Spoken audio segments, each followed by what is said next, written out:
Having a nice smile makes you feel confident. I think people love having a nice smile. A smile is kind of portrays who they are. If they can smile big and broad, then they look and feel more confident, and certainly by doing some adjustments to their smile can have a huge effect for them. People are often surprised that I'm a dentist, but when I first started they said, oh, when is the dentist coming? People told me I don't look like your traditional dentist. I enjoy just changing their perspective somewhat, and I enjoy doing things very, very well that they surprise them. There's a lot of challenges, I think, out there in the world of dentistry, and I feel young enough and enthusiastic enough at this point to try and tackle some of them. People can see that I'm really passionate about my profession and what I do, and I think that makes me somewhat different. Hello, my auntie. Welcome back again. Thank you. Being Māori, I think, is a huge advantage because a lot of the values that are so strong in Māori culture, I think, link very nicely with dental health and the provision of it, caring and family and looking after people.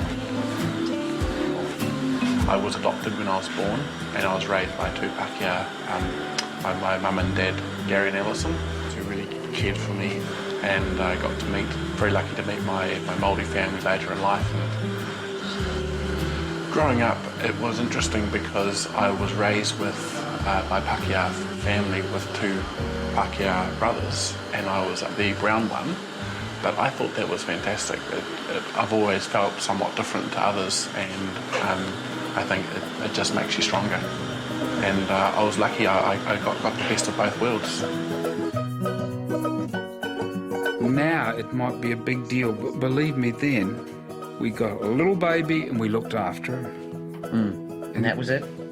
He was ours. Nothing more than that. It was nothing really more. Simple, actually, just look after him. Once we knew, you know, where he came from and things like that, we just allowed him to have whatever he wanted as far as his heritage. We didn't have a lot of information at the beginning.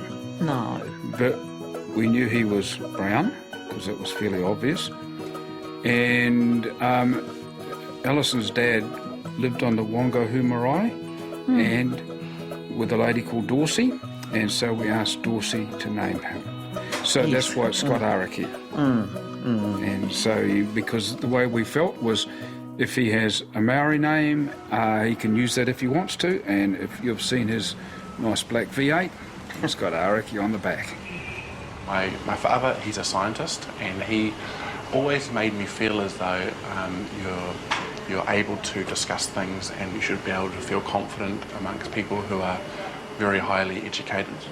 He had around him a lot of people who had PhDs and were professors, and I think having exposure to that always made me never feel afraid to ask questions and to become really involved in that. What I think is really important is people and not money.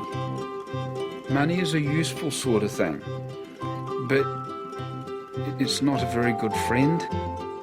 And if you have people of different religions and different races and different languages, yeah, you just become a kind of a happy person, really. And I think that's happened to Scott to quite a large extent. I think he enjoys those sort of things. I'm looking to build a network of practices. Some of them, I think, need to focus and target the poor, and that's something that I'm really interested in talking about. But it's to understand what numbers you need to get through the door. What I'd like to do with Ngāti Whātua Ōrākei is to establish a group of practices, dental practices, that are owned by Māori, run by Māori, for everyone.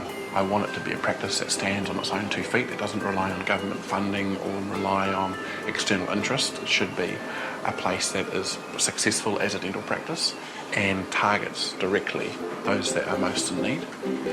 Māori typically and traditionally are a little whakamā about their health, and dental is a part of that.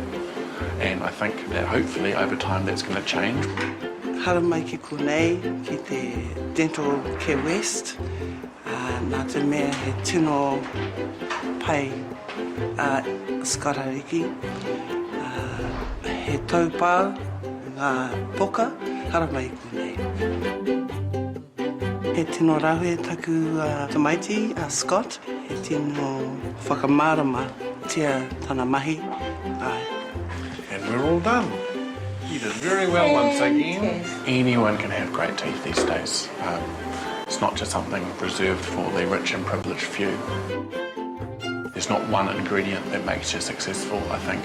I'm a cocktail of some things that have all come together, and perhaps you may say like a perfect storm, but you just find your path and you grow with what you know. I think what's been really important for me is to meet my wife 6 years ago. She's been a real rock in my life, and she enables me to go forth and do things and to have confidence. And without her, I know I wouldn't be where I am today. Really proud of him. I can't believe how much he's achieved at such a young age, and yeah, he's doing amazingly well. And all takes it in his stride. And yeah, I don't think I'd be able to deal with it, but he does such an amazing job, and he's such a good dad to Benjamin as well. And yeah, and he's really good at coming home and not bringing home the stress with him.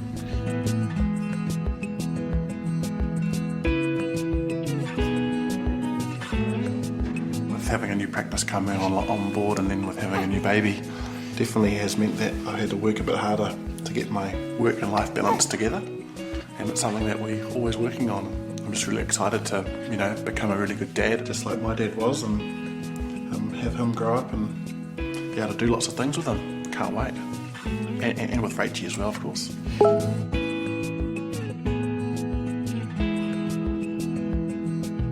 I think one thing that's really important in terms of becoming successful is to break down those big goals into more bite-sized chunks and just do a little bit every day. That's all I do, is I do a little bit every day.